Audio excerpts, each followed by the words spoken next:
Hello students. Hello students, welcome to my YouTube channel. This is Professor Gayatri Sherkar.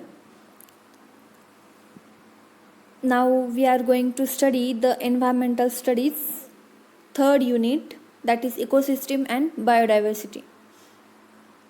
ठीक आहे, जे काही डिप्लोमाचे students आहेत त्यांच्यासाठी जो एन्व्हायरमेंटल स्टडीज हा सब्जेक्ट आहे सेकंड इयरला, तर त्याचं थर्ड युनिट आपण याच्यामध्ये कवर करणार आहोत. तर त्याचं थर्ड युनिट आहे इकोसिस्टीम आणि biodiversity. So let's see what is mean by ecosystem and what is mean by biodiversity. तर आपण ह्या स्लाईडमध्ये जे काही शिकणार आहोत, तर आपले जे ओव्हरव्ह्यू आहे ते बघा. इंट्रोडक्शन, एम, ऑब्जेक्ट्स, इकोसिस्टीम म्हणजे काय त्याची definition, importance of ecosystem, its properties of ecosystem, components of ecosystem, types of ecosystem, what were the type of ecosystems, what is the imbalancement of ecosystem and biodiversity we are going to study in this unit. Also we are going to study source of imbalancement of ecosystem and biodiversity, how to overcome these imbalancement of ecosystem and biodiversity we are going to study in this topic. And then last one, conclusion and reference. What are the reference we have obtained, from where we have obtained all this data. So I have enlisted the references. Okay, so let's see one by one. So this is the methodology, not much important. Let's go for the aim and objects. So to know the definition, properties, types, components of an ecosystem, this is our aim and objective of the today's lecture. Then we are going to study ecosystem and biodiversity of Bangladesh. Okay, and then Bangladesh's imbalancement of ecosystem and prevention perspective to Bangladesh. Okay, let's see one by one. First one, introduction, that means what is the ecosystem. Ecosystem is a system where plants, animals and other abiotic factors are interacted continuously. It is controlled by nature. Every plants, animals are a member of ecosystems. So ecosystem is nothing but the comprising of plants, animals, organisms, other biotic, abiotic factors. All these factors combinedly forms ecosystem, and their interactions forms ecosystem. And biodiversity means the distribution of animal and plants. It is dependent on ecosystem. Example, polar bear, penguins are found in cold desert ecosystem, and that we can called as biodiversity. Biodiversity म्हणजेच त्या लोकेशनला, त्या एरियाला animal किंवा plants किती distribution आहे त्याच्यावरून आपण काय ठरवू शकतो, बायोडायव्हर्सिटी.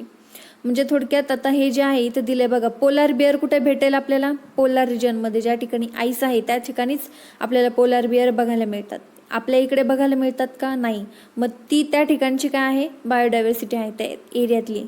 आणि तिथे सुद्धा इकोसिस्टीम ही सगळीकडे आहे, बरोबर. इकोसिस्टीम ही जमिनीवरती आहे, हवेमध्ये आहे, पाण्यामध्ये आहे इकोसिस्टीम, बरोबर.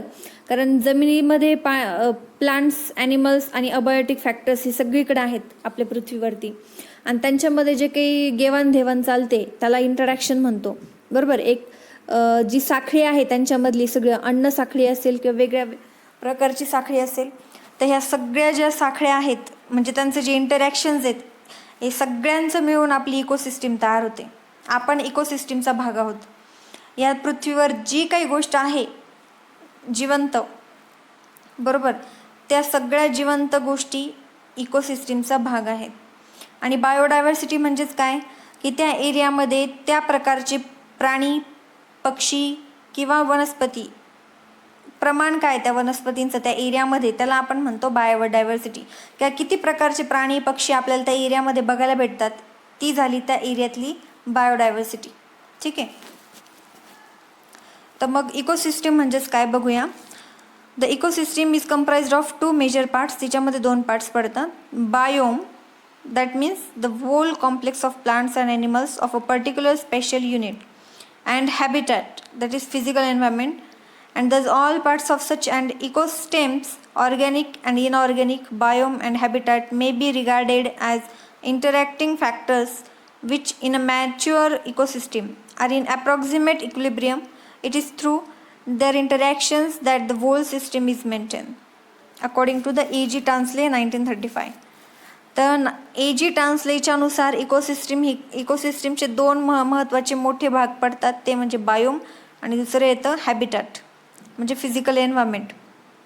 बायोममध्ये आपण सगळे येतो जैवसृष्टी, ती बायोममध्ये येतात, आणि त्यांचं जे हॅबिटॅट आहेत आजूबाजूचं जे एन्व्हायरमेंट आहे फिजिकल एन्व्हायरमेंट, या दोघांचं मिळून काय तयार होते, इकोसिस्टीम तयार होते.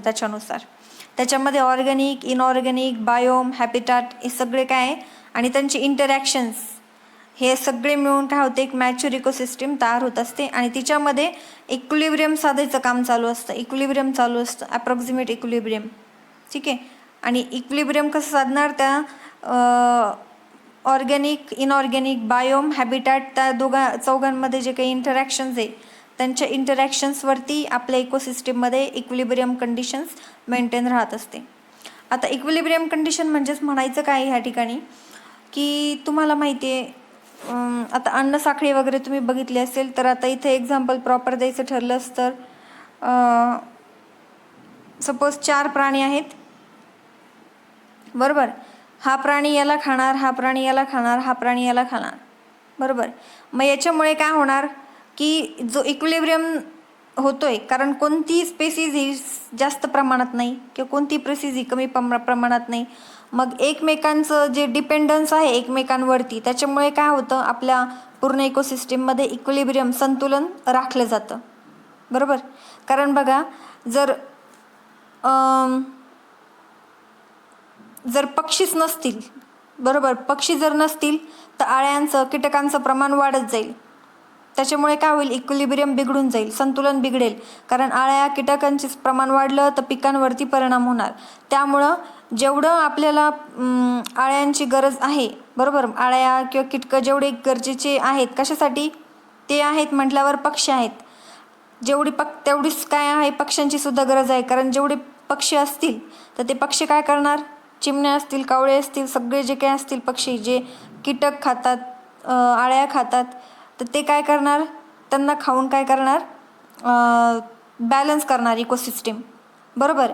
आणि आता बघा, नुसतेच जर पक्षी असतील तर काय होणार, मग सगळ्या अळ्या जर घेतल्या, खाऊन टाकल्यात, तर दुसरी गोष्ट काय, तर पक्ष्यांचं सुद्धा जास्त जर व्हॉल्युमेशन झालं तर पक्ष्यांना सुद्धा कोण खातंय, जे त्यांच्यापेक्षा मोठे पक्षी असतील, गरुड असेल किंवा वेगवेगळे असतील, ते अंड्यांना, आता कावळे अंडे खातात, बरोबर, त्याचे दुसऱ्या छोट्या पक्ष्यांचे अंडे खायचं काम कावळे करतो. मग हे जे आहेत एकमेकांवरती जे डिपेंडन्सी आहेत ह्या प्रत्येक प्राणी हा वेगवेगळ्या प्राण्यांवर अवलंबून असतो, बरोबर. मग याच्याने काय होतं, बॅलन्स ठेवली जाते, इकोसिस्टीममध्ये बॅलन्स असतं, इक्विलिब्रियम साधला जातो. आणि या सगळ्यांचं मिळून मग काय तयार होत असते, या सगळ्या ज्या काही हालचाली आहेत त्या कशामध्ये चालू असतात, इकोसिस्टीममध्ये चालू असतात. Ecosystem is a functioning interacting system composed of one or more living organisms and their effective environment both physical and biological, according to F.R. Fosberg. F.R. फोसबर्गनुसार त्याचंही सेम म्हणणं आहे, काय, इकोसिस्टीममध्ये फंक्शनिंग म्हणजे काय इकोसिस्टीममध्ये काय कार्य चालू असतं, interacting system composed of one or more living organisms, एक किंवा एकापेक्षा जास्त जे लिव्हिंग ऑर्गॅनिझम्स आहेत त्यांच्यामधलं जे इंटरॅक्शन्स आहेत, वरतून त्यांचं इफेक्टिव्ह एन्व्हायरमेंटमधलं त्यांचं इंटरॅक्शन फिजिकली किंवा बायोलॉजिकली, या सगळ्यांचं मिळून काय होत असते, इकोसिस्टीम फंक्शन करत असते. The term ecosystem applies to any system composed of physical, chemical, biological processes within a space-time unit of any magnitude, according to R.L. Linderman, same as that of the Tansley and Fosberg said. Okay. Next, we have to study what is the importance of ecosystem then. Okay. In all ecosystems, green plants are the producer. सगळ्या याच्यामध्ये producer कोण असतं, green plants. कारण green plants प्रत्येक सजीव सृष्टी जीव आहे, प्रत्येक जीव जो आहे याच्यामध्ये, मग ॲनिमल असतील किंवा बर्ड्स असतील, ह्युमन बिईंग्स असतील, सगळ्यांचं जे काही आपण काय म्हणतो फूड आहे, तर ते फूड कोण आहे? ग्रीन प्लांट्स आहेत. ग्रीन प्लांट्स हे प्रोड्यूस करतात. Green plants are maintain equal balance of oxygen and carbon dioxide. आणि दुसरं महत्त्वाचं रिझन काय? Why they are main part of ecosystem. Green plants इकोसिस्टीमचा मेन भाग काय आहे? कारण आपल्या हवेमध्ये जो काही ऑक्सिजन आणि कार्बन डायऑक्साईडचा जो बॅलन्स ठेवलेला आहे, तर तो बॅलन्स मेंटेन करायचं काम कोण करतं? ग्रीन प्लांट्स करतात. त्यामुळं आपल्या पृथ्वीवरती झाडांना फार महत्त्व दिलेलं आहे. कशामुळेच? ऑक्सिजन आणि कार्बन डायऑक्साईडचा बॅलन्स ठेवण्यासाठी. जर ऑक्सिजनचं प्रमाण कमी झालं, कार्बन डायऑक्साईडचं प्रमाण वाढलं, हे केव्हा होणार? जेव्हा ग्रीन प्लांट्स कमी होणार, आणि तेव्हा मग सृष्टीमध्ये इम्बॅलन्स होईल, इकोसिस्टीम बिघडून जाईल. आणि आता सध्या आपली इकोसिस्टीम त्याच दिशेने चालली आहे. A balanced ecosystem maintains productivity of major areas of land. जी बॅलन्स्ड इकोसिस्टीम आहे तिच्यामध्ये सगळ्यात जास्त प्रोडक्टिव्हिटी काय आहे? चालू असते. Soil fertility can be maintain by ecosystem. इकोसिस्टीममुळेच सॉइल फर्टिलिटी मेंटेन राहते. Flood and droughts balanced by ecosystem. जर इकोसिस्टीम बॅलन्स्ड असेल तुमची, तर फ्लड आणि ड्रॉट सारखे जे प्रॉब्लेम्स आहेत ते होणार नाही. इकोसिस्टीम जर बॅलन्स्ड असेल तर सॉइल फर्टिलिटी, इनफर्टिलिटीचे प्रॉब्लेम्स होणार नाही. Forest, wild life species and other natural biotic communities are maintain by ecosystems. म्हणजे काही फॉरेस्ट किंवा वाईल्ड लाईफ स्पेसीज असतात, त्या कशामुळे जिवंत राहतील? किंवा बाकीचे जे काही नॅचरल बायोटिक कम्युनिटीज आहेत त्यासुद्धा इकोसिस्टीममुळे मेंटेन राहतात. Biogeochemical cycle are maintain by ecosystem. आता बायोजिओकेमिकल सायकल्स म्हणजेच काय? जे काही बायोलॉजिकल ॲक्टिव्हिटीज असतील, बायोजिओकेमिकल सायकल ही इकोसिस्टीममुळे मेंटेन राहते. A biome is a major vegetation type extending over a large area. Biome distributions are determined largely by temperature and precipitation patterns on the earth surface. Biome म्हणजेच काय? जीव, बरोबर. आणि त्याच्यामध्ये सगळ्यात महत्त्वाचं मेजर पार्ट बायोममध्ये, मग बायोमचं जे डिस्ट्रीब्युशन आहे मोठ्या एरियावरती असतं स्प्रेड झालेलं, आणि ते त्याचं जे डिस्ट्रीब्युशन आहे ते कसं डिटरमाइन करू शकतो? टेम्परेचर आणि प्रेसिपिटेशन पॅटर्ननुसार अर्थ सरफेसवरती. पुढे येतं energy is moved through an ecosystem via a food web which is made up of interlocking food chains. Energy is first captured by photosynthesis, primary production. The amount of primary production determines the amount of energy available to higher trophic levels. तर आपल्या इकोसिस्टीममध्ये एनर्जीचं transfer होत असतं एका कडून दुसऱ्या इकोसिस्टीमकडे, किंवा Biotique फॅक्टर्सकडून दुसऱ्या Biotique फॅक्टर्समध्ये. सगळ्यात पहिलं जे एनर्जीचं सोर्स आहे, एनर्जीचा सोर्स म्हणजे सूर्य आहे, सोलार एनर्जी. कारण सोलार एनर्जीवरतीच आपली पूर्ण जे एनर्जी आहे प्रोडक्शन ती चालू असते. मग सोलार एनर्जीकडून जी एनर्जी मिळते तर ती आपले जे प्लांट्स आहेत, बरोबर, व्हेजिटेशन्स, ती काय करत असते? प्रायमरी प्रोडक्शन सोर्स आपले व्हेजिटेबल्स किंवा म्हणा प्लांट्स हे प्रायमरी प्रोड्युसर्स आहेत. ते एनर्जी प्रोड्यूस करतात. त्यांना खाणारे जे पुढचे ट्रॉपिक लेवल्स आहेत, कोणकोणते ट्रॉपिक लेवल्स आहेत ते आपण स्टडी करणार आहोत. इको लेवल्समध्ये आपण बायोडायव्हर्सिटीमध्ये या ट्रॉपिक लेवल्स स्टडी करणार आहोत. तर मग प्लांट्सला सपोज जे व्हेजिटेरियन ॲनिमल्स आहेत ते खाणार, त्यांना नॉन व्हेजिटेरियन ॲनिमल्स खाणार, बरोबर. आणि मग असे करून शेवटी कोण येतं? Human beings. आणि अशा पद्धती, आणि ते जेव्हा त्यांचं जेव्हा लाईफ सायकल संपेल, बरोबर, ज्यांना आपण हेटेरोट्रॉप्स म्हणतो, जे नॉन व्हेजिटेरियन असतात ते, मग त्यांचं जेव्हा लाईफ सायकल संपतं तेव्हा ते कुठे नष्ट होणार? जमिनीमध्ये मिसळणार ते, त्यांचे हाडं मांस वगैरे काय असतील ते. आणि मग त्यांना कोण खाणार? डिकम्पोजर्स, म्हणजे अल्गी, फंगाय, बॅक्टेरियाज जे जमिनीमध्ये असतात तर ते त्यांच्यावरती जगतात. बरोबर, त्यांच्या रेसिड्यूजवरती. आणि अशा पद्धतीने ही जी लाईफ, आणि पुन्हा मग ते जे बॅक्टेरियाज कशामध्ये असतात, जमिनीमध्ये असतात, तिथून पुन्हा प्लांट्स, बरोबर, तिथं नायट्रोजन वगैरे वेगवेगळे जे रिक्वायर्ड असतात कन्स्टिट्युएंट्स पार्टिकल्स जे प्लांट्सच्या ग्रोथसाठी, ते काय करतात, डिकम्पोज करून प्रोड्यूस करतात. नायट्रोजन असेल, फॉस्फरस असेल, बरोबर. आणि हे मग जमिनीमधले हे जे काही मिनरल्स आहेत ते यांनी तयार केलेले ते कोण घेणार, प्लांट्स. आणि पुन्हा अशी लाईफ सायकल काय होत चालते, रिपीट होत चालते. आणि मग पुन्हा एनर्जी प्रोडक्शन होणार सूर्याच्या याच्यानुसार. मग त्यांना पुन्हा त्या झाडांना किंवा गवत वगैरे काय असेल जे व्हेजिटेशन म्हणजेच काय, काही पण येतं, गवत, मोठे मोठे झाडं असतील, व्हेजिटेबल्स असतील, प्लांट्स, फ्रूट्स वगैरे काय असतील, त्यांना पुन्हा बाकीचे इकोसिस्टीममधले जे काही बायोटिक फॅक्टर्स आहेत तर ते पुन्हा खाणार, जगणार त्यांच्यावरती. आणि अशा पद्धती पूर्ण लाईफ सायकल अशी कंप्लीट चालू असते. याला म्हणतात फूड चेन. आणि number of food chain interlock झाल्यानंतर तयार होते जाळं, त्याला म्हटलं जातं फूड वेब. मग फूड चेन आपण नेक्स्ट स्लाइड्समध्ये बघणार आहोत. अशा पद्धतीने हे जे आहे एनर्जीचं ट्रान्सफर हे एकाकडून दुसरीकडे होत चालतं इकोसिस्टीममध्ये. आणि हा एक इम्पॉर्टंट भाग आहे इकोसिस्टीमचा. ठीक आहे. मग इकोसिस्टीम ही एक ओपन सिस्टीम आहे. त्याचे इलेमेंट्स कोणकोणते आहेत, सगळ्यात पहिले इलेमेंट येतं एनर्जी, नंतर येतं बायोटिक फॅक्टर्स आणि दुसरं येतं अबायोटिक फॅक्टर्स. बायोटिक फॅक्टरमध्ये प्लांट्स, ॲनिमल्स, मायक्रोब्स येतात, अबायोटिक फॅक्टरमध्ये हवा, जमीन, पाणी, बरोबर, जे काही जमिनीवरती जे जिवंत नाही आहेत, बरोबर, म्हणजे दऱ्या असतील, खोरे असतील, धबधबे असतील, पाण्याचे सोर्सेस असतील, तलाव असेल, लेक, भरपूर जे काय आहे असे फीचर्स जमिनीवरती, ते सगळे फॅक्टर्स अबायोटिकमध्ये येतात, बरोबर.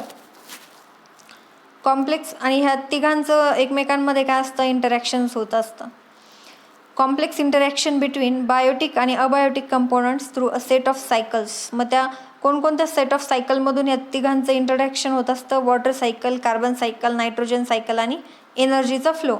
या 4 सायकलवरून त्याचं तिन्ही फॅक्टर इलेमेंट्स जे आहेत इकोसिस्टीमचे इलेमेंट्स, एनर्जी, बायोटिक आणि अबायोटिक, ह्या तिघांमध्ये काय चालू असतं, इंटरॅक्शन चालू असतं. या कोणकोणत्या सायकल्स आहेत आणि त्या सायकल्स आपण स्टडी करणार आहोत नेक्स्ट स्लाइडला. ठीक आहे, नेक्स्ट लेक्चरमध्ये. रिलेटिव्हली स्टेबल इक्विलिब्रियम ही प्रॉपर्टी आहे इकोसिस्टीमची. Solar is the most significant energy. मगाशीच बघितलं, इकोसिस्टीम जर चालवायची असेल तर सोलार एनर्जी सगळ्यात गरजेची असते आणि ती आहे, बरोबर. It has own productivity. Ecosystem ही स्वतःचं जे फूड आहे ते स्वतः तयार करत असते. प्रत्येक इकोसिस्टीम तिची स्वतःची प्रोडक्टिव्हिटी आहे. Ecosystem develop step by step. Ecosystem he step by step develop होत जाते, त्यालाच म्हटलं जातं. आणि या स्टेप्सला म्हटलं जातं सेरे. याच्यावरती MCQ विचारला जाऊ शकतो. Ecosystem develop by step and these steps are called dash dash, so it is called as sere. Okay. So this is water cycle, nitrogen cycle, carbon cycle. Okay, all this cycle we are going to study in a next lecture. Okay, so for a while up to today's lecture you have to remember what is ecosystem, what are the components of ecosystem, what are the elements of ecosystem, what are biotic, that called as biome, abiotic called as habitat, what are those. Okay, definitions of ecosystems and all you have to keep in mind. Okay, thank you.